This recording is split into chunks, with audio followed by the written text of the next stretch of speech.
Hello, this is Britt Caswell with another example video. In today's video, I'm covering example 2 from section 7-3 in the SavvasRealize Algebra 2 textbook. The goal of today's video is to use the Pythagorean identity. Oh boy, do I love me some Pythagorean theorems. So remember, our homie Pythagoras, he created a theorem that said if you have a right triangle with the legs A and B and the hypotenuse C, then a squared plus b squared is equal to c squared. Now here's the thing, we just learned that if you take a triangle and you lay it out properly on the coordinate plane, we learned that the sine is equal to our y value and our cosine is equal to our x value. So what I can do is I can replace my a squared and b squared with the sine squared plus the cosine squared, because those are now the legs of my triangle. Now the c squared talks about our hypotenuse, and our hypotenuse on a special right triangle is always 1. So 1 squared is 1, and we get this butte right here. So what we could do now is we can use this theorem to help us solve for the sine if we know the cosine, or we could solve for the cosine if we know the sine. Now the important thing here is they also have to tell us what quadrant we're referencing. Because with the unit circle, come on little buddy, with the unit circle, a positive sine, for example, is up here, which could produce either a positive or a negative cosine. Or a positive cosine can produce either a positive or a negative sine. So knowing what quadrant we're in will help us to figure out the rest of it. Okay? So here we go. So it says, what is the sine of theta if the cosine of theta is negative 3/5? Now here's a notation thing I want to give you before I get started in this. Alright, the sine squared of theta is the same thing as the sine of theta squared. However, the sine squared of theta is not the same thing as the sine of theta squared. Alright, so make sure that you use one of these notations, either parentheses and then you square, or you put the square next to the sign. And don't drop this, because what this is saying where you don't have the parentheses is that you square theta and then take the sine of that number. These expressions are saying to take the sine of the number and square it. So just be aware of that kind of difference, okay? So here we go. So my first thing is I'm going to square up, right? So I have the sine squared of theta plus negative 3 squared is 9, and 5 squared is 25.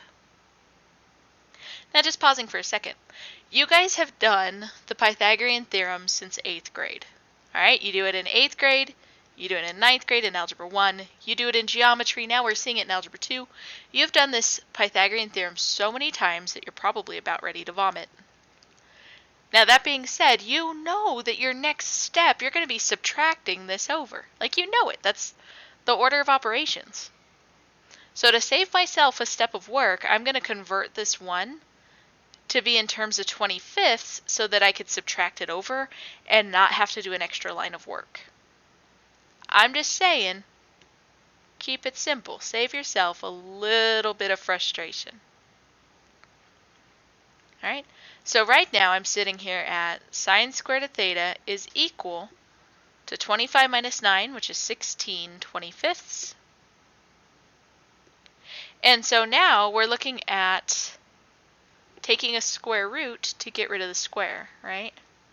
Now remember, whenever you take a square root, you better put a plus or minus on it, or it makes Miss Caswell cry, and I don't like crying randomly, okay?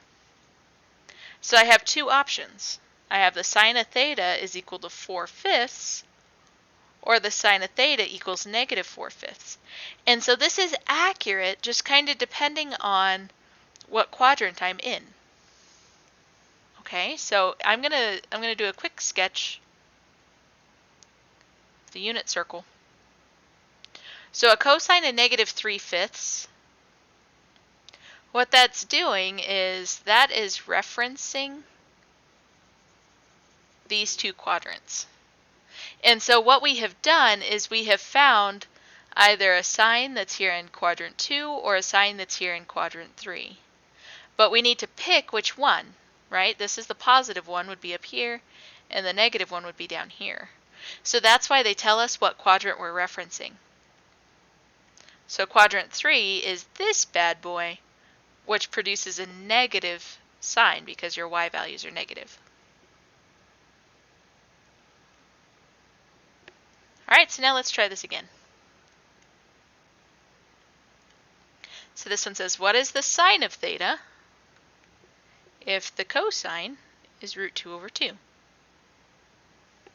So where the cosine squared goes, I put root 2 over 2. Now I'm going to give you a heads up, just to save you an iota of frustration. Look at your unit circle. Look for your patterns. Do you see how on the 45 degrees, like reference angles, that it's all root 2 over 2 and root 2 over 2? So anytime you have a sine or a cosine that's root 2 over 2, its pairing sine or cosine will be some form of root 2 over 2. I'm going to do this calculation so you can see that, yeah, that's what I'm getting. But understand, if your end answer here isn't either positive root 2 over 2 or negative root 2 over 2, you done messed up AA, Ron. Okay? So here we go. So I'm going to square up. So the square root of 2 squared is just 2, and 2 squared is 4.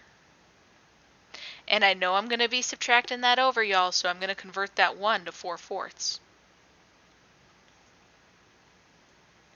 Now I subtract 2/4 from each side.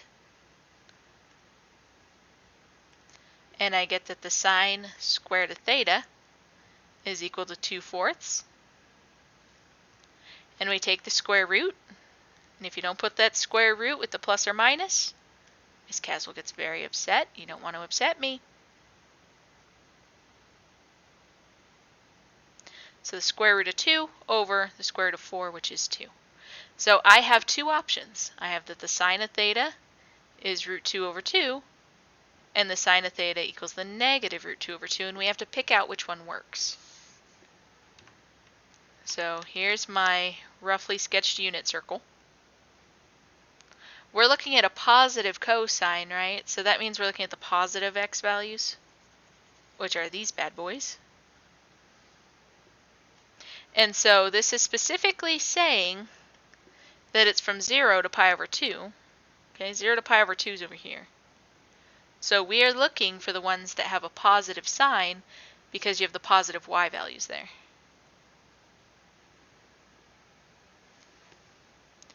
Now, they don't always give it to us in fractions. Sometimes they give it to us in decimals. Are we going to freak out? No. Decimals are nice.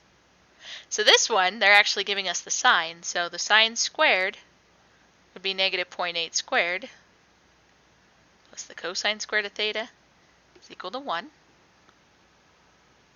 Now, negative 0.8 times itself gives us 0.64. Now, what's nice about it being in decimal form is I don't have to convert my 1 to anything. I can just right away subtract it and call it good. So I'm subtracting 0.64 from each side. So I have that the cosine squared of theta is equal to 0.36. I take the square root, and if I don't put the plus or minus sign, you don't want to upset me. So I have two options. The cosine of theta is either positive or negative. Oops, get rid of that root. We took that root. 0.6, and we have to pick which one it is. Okay, because there's two available answers here. So let's draw a quick sketch, shall we? So this says we're looking at quadrant 4. So I could just look just directly at quadrant 4, right? And if I'm looking at the cosine, I'm analyzing the x values. So my x values in quadrant 4 are positive, so I'm going to pick my positive answer. This other one would align to quadrant 3. Alrighty, y'all. So there we have it. That is how to use the Pythagorean identity. Until next time.